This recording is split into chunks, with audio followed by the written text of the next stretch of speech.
մեղադրող կողմը չունի փաստարկ, չունի որևէ վերաբերելի ապացույց, մենք չպետք է ապացուցենք, որ դա որտեղ իրանք են չեղած տեղից գունավոր ծխերից բխեցնում ահաբեկչության մեղադրանք եւ ոչ թե մենք։ Երեք դուք ապացույցներից մեկը տեսաք, այն ֆիլմը, որ ցուցադրում էին։ Մենք շատ հրաշք ֆիլմ էին ցուցադրում դատարանում, չտեսաք առաջին սերիան, այդ մեր սեզոնի, այսպես կոչված առաջին սերիան էր։ Անիմաստության գագաթ, քննիչների աշխատանքը չտեսաք։ Խնդրում եմ, պարոն Խուդոյանը լավ վերաբերմունք, պարոն Խուդոյանը շատ լավ մեկնաբանություն վերաբերմունք է տվել եւ ընդհանրապես դատարանում էլ ուղղակի զավեշտի գագաթներ դա։ Հիմա թե այդ ֆիլմերը ցույց են տալիս որպեսի մերժեն մեղադրանքը, թե ցույց են տալիս հաստատելու համար, դա արդեն չգիտեմ զավեշտի որ ծայրին են գտնվելու։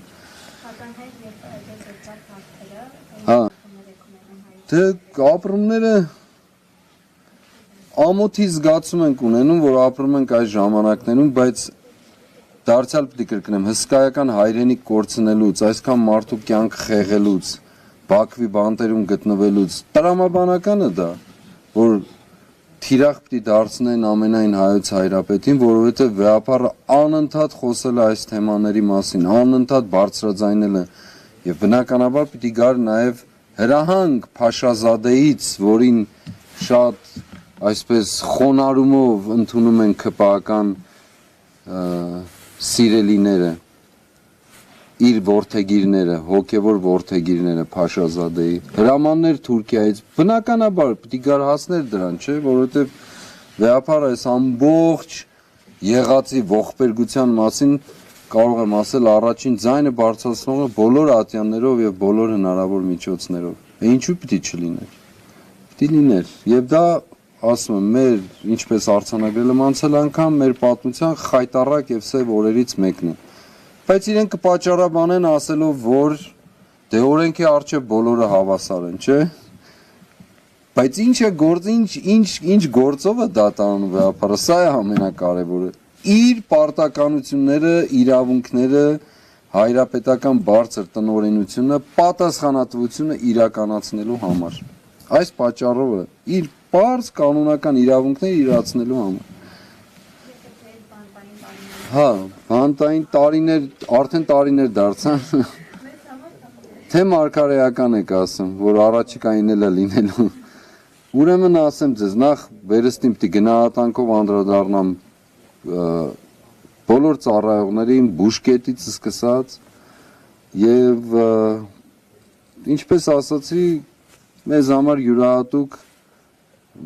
վերատեսության ժամանակահատված աղել։ Գիրք գրելու մասին ճիշտն ասած բանտում էլ են, կալանավայրում էլ են ասել գիրք գրելու մասին, հենց ծառայողներն էին ասում։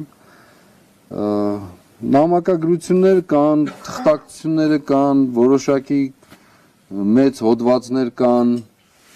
որոնք այնտեղից եմ գրել, բայց կոնկրետ դրա մասին որոշել էի, որ ներսում ինչ-որ արձանագրումներ անել, բայց ուզում եմ մի քիչ ժամանակ անցնի, որ ավելի հեռվից ավելի ճիշտ գնահատելով խոսեմ, բայց երևույթներ են եղել, որոնք